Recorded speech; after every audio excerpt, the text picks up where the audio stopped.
Saudara-saudara, pelimpahan jasa ini menjadi sangat penting di dalam kehidupan kita sebagai seorang umat Buddha, karena pelimpahan jasa ini menjadi salah satu yang diajarkan oleh Sang Buddha. Salah satu kewajiban anak kepada orang tua di dalam Dharma disampaikan bahwa selain membantu orang tua, selain merawat orang tua ketika sudah tua maupun sudah sakit-sakitan, kemudian juga menjaga nama baik orang tua, kemudian juga menjaga harta yang diberikan oleh orang tua, banyak ataupun sedikit tidak masalah, dan kemudian yang paling penting adalah sesuai dengan kegiatan kita dalam kesempatan ini, ketika orang tua telah wafat, maka sebagai anak punya kewajiban untuk melakukan pelimpahan jasa.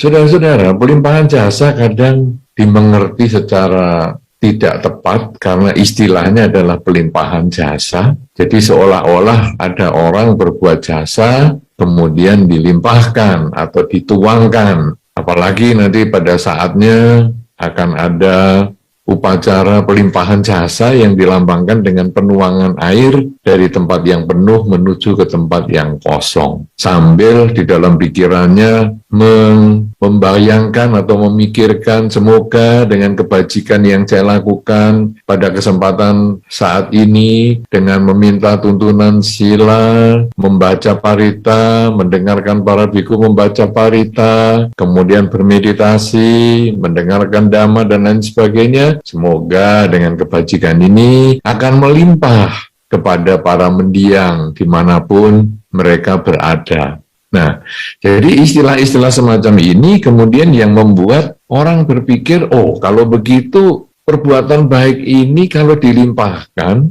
saya nanti kan kehabisan karma baik. Karena setiap kali saya berbuat baik dengan pikiran, dengan ucapan, dengan perilaku, saya akan limpahkan jasanya kepada orang tua ataupun pada para mendiang leluhur saya. Nah, kalau saya sering melakukan, maka akan habislah jasa saya. Nah, inilah konsep ini yang kadang kita masih miliki, sebagian umat Buddha masih miliki, apalagi mungkin beberapa umat yang ataupun para simpatisan Buddhis yang kadang kurang suka mendengar Dharma atau kurang suka membaca buku-buku Dharma, kadang masih terjebak dengan pengertian seperti ini. Padahal sesungguhnya di dalam Dharma istilah pelimpahan jasa ini hanya melambangkan bahwa kita melimpahkan, sebetulnya kita mengkondisikan karma baik kita, mengkondisikan para leluhur berbahagia atas kebajikan yang kita lakukan. Jadi, kalau sekarang misalnya saja kita sekarang sedang di rumah, kemudian kita mendapat atau kita ditelepon oleh sanak keluarga kita atau mungkin anak dan lain sebagainya yang berada di luar rumah, kemudian dia mengatakan kepada kita misalnya, apakah kita kakaknya atau orang tuanya, kita dikatakan misalnya ayah atau ibu atau kakak, ini ada kegiatan baksos, ya, bakti sosial untuk orang-orang yang terkena bencana alam, misalnya karena kebanjiran. Saya sudah nyumbang loh atas nama kamu, Kak, atau mungkin saya sudah nyumbang loh atas nama ayah atau sudah atas nama ibu. Nah, itu kemudian kalau kita mendapat kabar seperti itu, kita merasa bahagia karena kita merasa, anggota keluarga kita yang di rumah itu, yang di luar rumah itu, kalau dia melihat ada kesempatan berbuat baik, wah, ingat saya ya. Nah, ini ada pikiran yang positif, pikiran yang senang atas kebajikan yang dilakukan oleh orang lain. Padahal kalau di dalam hukum karma, kita tahu bahwa siapa yang menanam, itulah yang panen. Nah, keluarga kita yang di luar rumah itu, dia yang menanam karma baik. Karena dia yang menyumbang atau memberikan donasi kepada panitia bakti sosial korban banjir misalnya. Dia yang berbuat baik. Karena dia berbuat baik, maka dia juga yang akan memetik buah karma baiknya. Nah, tetapi karena dia tadi menginformasikan kepada kita, kemudian dia juga kemudian melakukan atas nama kita, maka kita pun berbahagia. Ya, tapi juga ada orang yang mengatakan, ngapain kamu berbuat baik atas nama saya, bikin boros saja, tidak usah. Nah, itu juga ada orang yang mengatakan, tidak usah berbuat baik. Nah, kalau sudah begitu ceritanya beda. Tapi kalau sekarang, saya senang loh, kamu sudah berbuat baik atas nama saya. Nah, ketika karma itu dilakukan oleh seseorang dan dia sendiri yang memetik buahnya, maka anggota keluarga kita yang di luar rumah tadi, dia sudah berbuat baik dengan mengikuti bakti sosial, dia bikin karma baik. Kemudian kita yang diberi informasi di rumah, hanya terima telepon, kemudian kita juga merasa bahagia, dia kok ingat ya berbuat baik atas nama saya. Nah, di dalam hukum karma, pikiran yang baik seperti ini sudah termasuk karma baik. Dan ketika kita sudah berpikir yang baik seperti itu, maka pada waktunya nanti kita pun akan memetik buah kebahagiaan atas kebajikan yang kita lakukan dengan pikiran kita yang dikondisikan oleh anggota keluarga kita yang di luar rumah. Nah, tapi bagaimana sekarang kalau sebaliknya? Yang tadi dikatakan ngomel-ngomel. Ngapain kamu berbuat baik? Nggak usah pakai nama-nama saya. Saya nggak penting begituan. Malah ngomel-ngomel. Nanti sampai anak itu pulang ke rumah pun masih domeli lagi. Lain kali kamu jangan gitu lagi ya. Saya nggak suka cara kamu seperti itu. Memaksakan orang berbuat baik dan lain-lain, dan lain-lain, dan lain-lain. Nah, lalu bagaimana ini sekarang? Orang itu yang di luar rumah, dia tetap melakukan karma baik yang di luar rumah kita tadi. Tapi kita yang menolak. Maka kita pun kemudian melakukan karma buruk lewat pikiran kita. Kita yang karena melakukan karma buruk lewat pikiran, kita kemudian akan pada waktunya memetik buah karma buruk juga. Nah, jadi dengan cara demikian ini, maka kita lalu lihat orang di luar rumah kita berbuat baik. Dia sudah urusan dia melakukan karma baik. Tapi sekarang kita, kalau kita menanggapi dengan negatif, maka kita menanam karma buruk. Buahnya akan kembali ke kita. Tapi kalau kita melakukan karma baik, maka buahnya pun akan kembali ke kita. Nah, saudara-saudara, pelimpahan jasa ini sebetulnya prinsipnya seperti itu, yaitu mengkondisikan para leluhur, semua makhluk yang berhubungan karma dengan kita, itu melakukan kebajikan dengan pikiran dia. Nah, jadi kita sekarang di wihara misalnya, kalau kita berbicara di wihara Buddha Loka, kita kemudian melakukan upacara persembahan.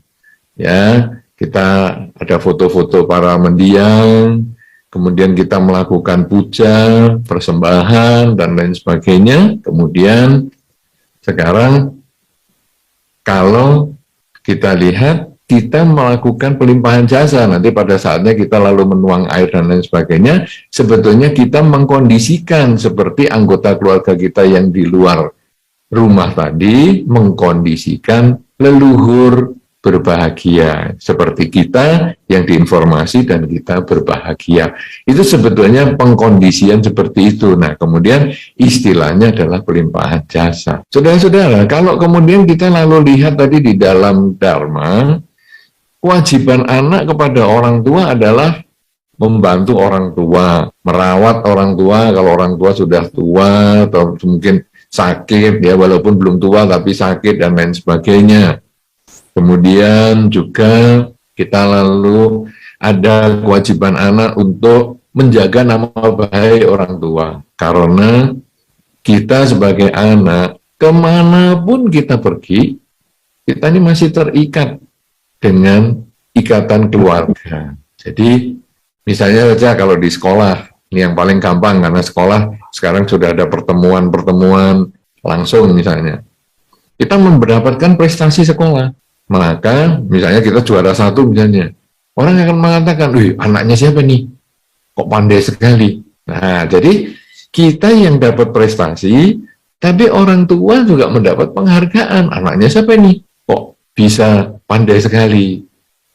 Sebaliknya, ketika kita di sekolah, kemudian kita mengaco, kita menjadi anak yang nakal misalnya, maka lingkungan kita juga mengatakan, anaknya siapa sih ini?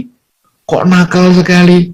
Nah, jadi kita yang nakal, orang tua yang kena. Nah, kita kalau sebagai anak di dalam dharma, kita harus menjaga nama baik orang tua. Jadi kita harus menjaga perilaku kita menjaga ucapan kita menjaga cara berpikir kita, sehingga akhirnya orang tua tidak sia-sia melahirkan kita, dengan orang lingkungan kita juga menghargai, mengatakan, oh aduh, anaknya si A ini memang hebat sekali. Orang yang baik sekali di dalam perilaku, kemudian baik sekali di dalam cara berbicara maupun cara berpikir dan lain sebagainya. Nah, inilah manfaatnya menjaga nama baik orang tua. Kemudian kita menjaga warisan orang tua. Artinya apa? Bahwa orang tua memberikan sesuatu kepada kita. Misalnya, memberikan tubuh kita. Jadi dari kepala sampai kaki kita, sebetulnya ini adalah warisan orang tua kepada kita. Maka kita harus jaga baik-baik. Jangan tubuh kita ini dibuat rusak. Misalnya kita makan makanan yang tidak sehat, sekali-sekali mungkin tidak problem, tapi kalau tiap kali sampai menjadi kebiasaan, maka kita tubuhnya menjadi rusak. Nah, itu kita tidak menjaga warisan orang tua. Kemudian orang tua juga memberikan kita kesempatan memperoleh pendidikan, sekolah dan lain sebagainya. Itu juga warisan yang kita harus jaga, sehingga kalau bisa kita di dalam kehidupan kita ini, misalnya kita sudah disekolahkan, kita bisa mengembangkan kemampuan kita dengan banyak membaca, banyak belajar, banyak berdiskusi dengan orang-orang yang pandai, yang lebih pandai daripada kita, sehingga kita juga namanya merawat warisan orang tua. Nah, kemudian kita juga mungkin mendapat kendaraan, ya. Jadi, ini nak untuk sekolah ada kendaraan, atau ini nak kamu sekarang bisa ada kendaraan untuk bekerja misalnya. Itu juga bagian dari milik orang tua yang harus kita jaga. Jadi tubuh kita jaga, cara berpikir kita jaga, harta yang di luar kita, misalnya tadi sepeda motor, kendaraan yang lain, itu juga kita jaga. Karena itu semua adalah milik orang tua, hasil kerja keras orang tua. Nah, kalau sekarang sudah 4 ini, kemudian secara bertahap, karena secara alamiah, orang tua usianya lebih tua dari kita, sehingga secara alamiah pada umumnya, orang tua itu meninggal duluan, maka kita punya kewajiban, wajib ya, bukan pilihan, kewajiban untuk melakukan pelimpahan jasa. Nah, pelimpahan jasa ya seperti yang dilakukan oleh Wihara Buddha Loka ini, berbuat baik atas nama orang tua. Nah, saudara-saudara, kenapa di dalam Dhamma kok disarankan sampai seperti ini? Bahwa sebagai anak, ketika orang tuanya hidup, membantu, merawat, menjaga nama baik, menjaga segala hal yang diberikan orang tua, tapi ketika meninggal kok melakukan pelimpahan jasa? Karena di dalam Dhamma, kita ini diajarkan untuk menjadi orang yang tahu siapa yang melakukan kebajikan kepada kita, kita harus membalasnya. Jadi orang tua sudah berbuat baik kepada kita, menghidupi kita sampai saat ini, maka kita punya kewajiban membalas jasanya dia. Membalas jasa dengan bermacam-macam yang tadi sudah disebutkan itu. Tetapi di dalam kehidupan kita, yang berjasa kepada kita bukan hanya orang tua, tapi guru kita juga berjasa. Guru di sekolah kita juga berjasa, guru TK kita juga berjasa. Sehingga kita bisa mengenal huruf, mengenal angka, itu juga dari guru-guru kita juga yang lain. Nah, kemudian selain guru, kakak kita, adik kita, lingkungan kita, teman kita, masing-masing memiliki jasa kebajikan. Oleh karena itu, pelimpahan jasa ini selain kepada orang tua, mungkin Anda juga bisa mengirimkan untuk teman Anda, bisa mengirimkan untuk mungkin karyawan Anda, bisa juga mengirimkan untuk tetangga Anda yang sudah mendahului dan lain sebagainya. Bahkan kita bisa juga mengirimkan pelimpahan jasa ini kepada para leluhur. Para leluhur adalah orang tua dari mungkin kakek nenek kita. Karena tanpa orang tua, kakek nenek kita tidak akan terlahir. Tanpa kakek nenek tidak mungkin orang tua kita lahir. Tanpa orang tua tidak mungkin kita terlahir. Jadi kita kemudian bisa melimpahkan jasa kepada para leluhur.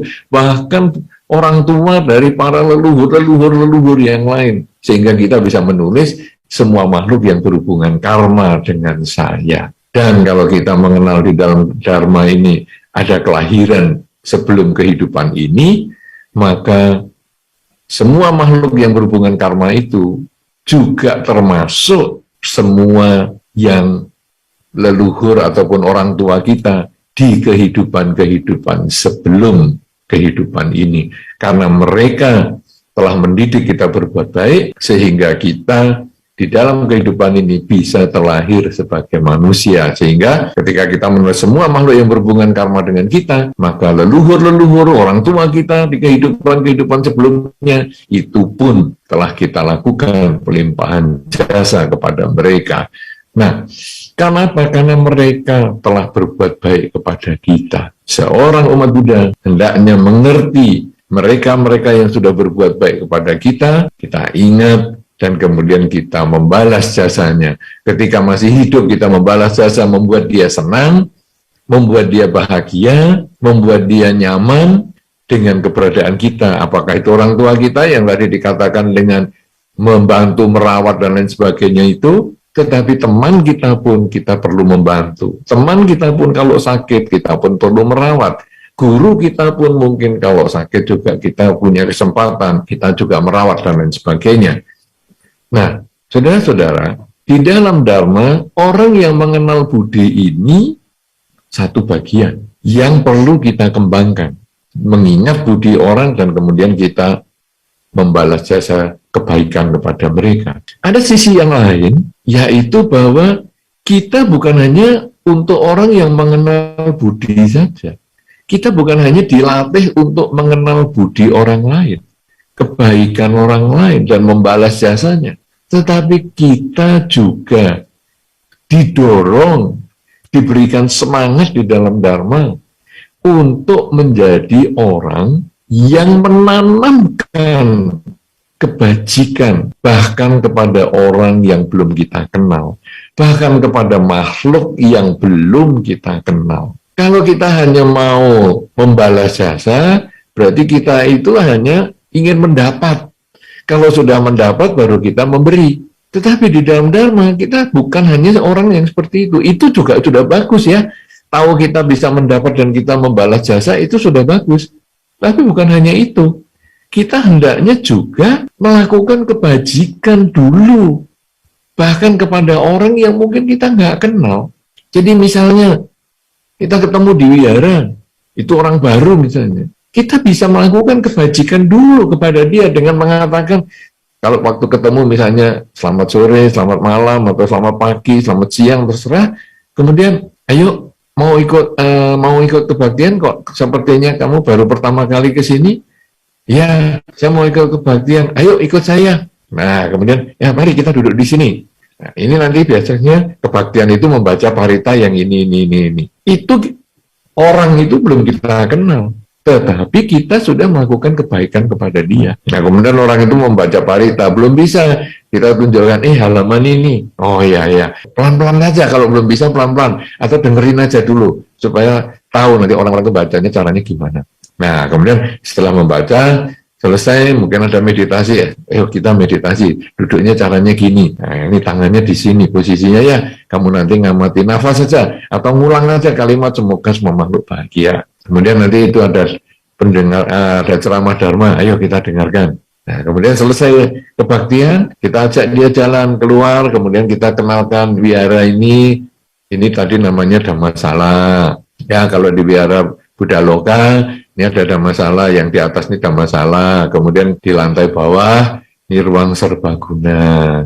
Kemudian di situ ada kantor sekretariat, di situ ada tempat penyimpanan abu, jenazah misalnya, dan lain sebagainya. Nah, kita walaupun belum kenal dengan dia, kita berusaha untuk berbuat baik, menanam karma baik kepada dia. Jadi, kalau sekarang kita lihat, kalau tadi misalnya satu sisi ini adalah kita mengenal budi, maka sisi yang lain kita menanam kebajikan, menanam budi baik. Nah, kemudian sekarang tadi ceritanya di biara orang yang kita tidak kenal. Bisa juga di sekolah. Nah, jadi misalnya sekarang sudah ketemu, ya kan beberapa anak sekolah sekarang sudah tatap muka dan lain sebagainya. Nah, kita bisa kenalkan, kamu anak baru ya, saya ini sudah kelas lebih tinggi.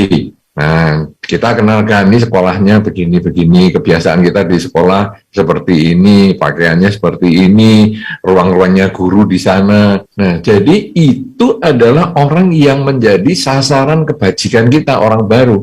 Bukan menjadi sasaran kekejaman kita. Ini orang baru, ayo bersihkan kamar mandi. Ayo, ini orang baru, jalan merangkak. Ayo, ini orang baru, kalau mau mendekat ke saya harus jalannya lompat-lompat misalnya. Bukan, ini justru orang baru menjadi sasaran kita berbuat baik. Itu adalah menanam jasa. Kemudian di kantor atau di tempat kerja juga sama. Kita sudah orang yang lebih awal kerja di situ, kemudian ada teman kantor yang baru masuk. Kita bisa mendekati dia, kita sampaikan salam selamat pagi misalnya, atau selamat siang, kemudian kita kenalkan, ini teman kita sekantor, namanya si A, si B, si C, kemudian itu ruangan pimpinan, dan lain sebagainya. Jadi saudara-saudara, kalau kita selalu bisa berpikir untuk berbuat baik setiap saat kepada orang-orang di sekitar kita, kepada lingkungan kita, bahkan juga kepada semua makhluk. Mungkin kita melihat ada kucing yang menderita di jalan, mungkin kita mau rawat, atau kemudian kita lihat burung yang di dekat rumah kita, kemudian sepertinya kok dia sulit terbang ya. Nah, kemudian kita rawat dia di tempat kurungan yang terbuka, kemudian kita obati dan lain sebagainya sampai dia bisa terbang sendiri dan lain sebagainya. Itu adalah kebajikan yang lengkap. Jadi saudara-saudara, pelimpahan jasa ini menjadi awal kita menjadi orang baik, ingat jasa kebajikan orang, tetapi menjadi mengingatkan kita untuk selanjutnya kita harus membarengi atau mengimbangi dengan berbuat baik lebih dulu kepada mereka yang walaupun kita tidak kenal. Baik itu manusia maupun semua makhluk binatang dan lain sebagainya. Bahkan kepada makhluk yang tak tampak pun. Mungkin ada orang mengatakan, di rumahmu ada makhluk tak tampak loh, ya. Atau di mana, kemudian kita bukan lalu memusuhi dia, bukan. Justru kita mendoakan dengan mengucapkan semoga semua makhluk bahagia. Sebetulnya kita mendoakan dia supaya dia bahagia. Dan kalau dia bahagia, dia tidak akan mengganggu kita. Dia mengganggu misalnya makhluk halus, dia mengganggu itu karena dia mungkin membutuhkan bantuan kita. Nah, jadi dia mengganggu, kadang-kadang korden goyang sendiri, kadang-kadang ada gelas bisa bergeser sendiri misalnya, kadang-kadang peralatan masak bisa hilang, kemudian bisa balik lagi, padahal tadi kita cari di tempat itu tidak ada. Nah, itu sebetulnya kadang-kadang mereka itu membutuhkan jasa kita, membutuhkan kebajikan kita dilimpahkan kepada mereka. Karena pada zaman dahulu, yang keluarnya tadi ada Tiro Kuda Sutta itu, khotbah tentang makhluk-makhluk yang ada di sekitar kita, sebetulnya itu kan karena makhluk-makhluk mengganggu, ada raja yang diganggu makhluk-makhluk dengan suara-suara, menangis, suara-suara berteriak di tengah malam, padahal orangnya tidak ada. Nah, kenapa? ketika raja itu bertanya kepada Sang Buddha, kemudian Sang Buddha menjelaskan bahwa itu sebetulnya adalah makhluk-makhluk yang ingin pelimpahan jasa. Nah, sehingga kemudian Sang Buddha diundang lagi ke istana, raja ini memberikan kebajikan kepada Sang Buddha, mempersembahkan dana makan dan sebagainya, kemudian melakukan pelimpahan jasa kepada makhluk-makhluk yang ada di istana itu. Dan akhirnya mereka pun berbahagia dan tidak mengganggu lagi. Nah, demikian pula umat Buddha. Kadang-kadang kita di rumah atau di mana ada, misalnya orang mengatakan, wah ada makhluk, dan kita mungkin memang merasakan ada makhluk sungguhan, hal yang kita lakukan bukan mengusir, bukan kita kemudian menyakiti makhluk itu, bukan. Tapi justru kita mendoakan, semoga dia berbahagia. Karena itu adalah bagian dari kebajikan yang kita lakukan sebagai ketanam budi baik, bahkan kepada makhluk yang tak tampak sekalipun. Dengan demikian, saudara-saudara, maka kita menjadi lengkap, menjadi orang yang tahu terima kasih, dan menjadi orang yang rela berbuat baik lebih awal, walaupun kepada yang tidak kita kenal. Walaupun kita tidak berpikir, nanti kalau saya berbuat baik kepada dia, dia memberikan manfaat apa ya kepada saya. Enggak lagi seperti itu. Nah, dengan cara seperti itu, saudara, kalau kita terus-menerus melakukan kebajikan seperti ini dan menjadi gaya hidup kita, maka di akhir kehidupan kita, kematian datang pada kita, maka kita pun akan lebih banyak orang yang melakukan pelimpahan jasa kepada kita. Kenapa? Karena mereka merasakan manfaat kita ketika kita masih hidup. Demikian pula orang-orang yang kita limpahi jasanya, yang mungkin ada foto-fotonya, bahkan yang hanya menulis semoga semua makhluk yang berhubungan karma dengan saya memperoleh kebahagiaan dan sebagainya, karena kita merasakan mereka sedikit banyak sudah memberikan manfaat kepada kita. Marilah kita bersama-sama ketika kita masih hidup, ketika kita masih punya kesempatan, ketika kita masih ada usia, kita lakukan kebajikan sebanyak-banyaknya, memberikan manfaat sebanyak-banyaknya, sehingga ketika umur kita habis, kematian datang pada kita, semoga kita pun dapat terlahir di alam bahagia, dan kita pun telah menyelesaikan tugas kehidupan kita ini dengan sebaik-baiknya. Dan inilah sesungguhnya menghormat yang patut dihormat adalah mengingat mereka yang sudah berbuat baik. Tetapi kalau kita sudah melakukan kebajikan ini dengan terus-menerus menanamkan budi baik bahkan kepada yang tidak kita kenal sebagai sisi yang lain, maka menghormat yang patut dihormat, akhirnya itu pun akan jatuh pada diri kita, yaitu kita pun akan mendapatkan penghormatan walaupun kita tidak meminta, tetapi kita mendapatkan penghormatan dari lingkungan kita. Bahkan ketika kita meninggal pun masih ada orang yang ingat dan melakukan pelimpahan jasa. Nah, inilah saudara-saudara yang kita perlu renungkan pada saat upacara pelimpahan jasa pada kesempatan ini yang telah dilaksanakan oleh Wihara Buddha Loka Tulungagung dengan baik sekali. Semoga dengan kebajikan yang kita lakukan, para mendiang, para leluhur, semua makhluk yang berhubungan karma dengan kita dimanapun mereka berada, semoga mereka semua berbahagia sesuai dengan kondisi karmanya masing-masing, dan semoga mulai saat ini sampai selama-lamanya kita selalu berbuat baik dengan pikiran, ucapan, dan perilaku kita, sehingga kematian kalau datang pada diri kita, kita pun telah banyak melakukan kebajikan dan menjadi orang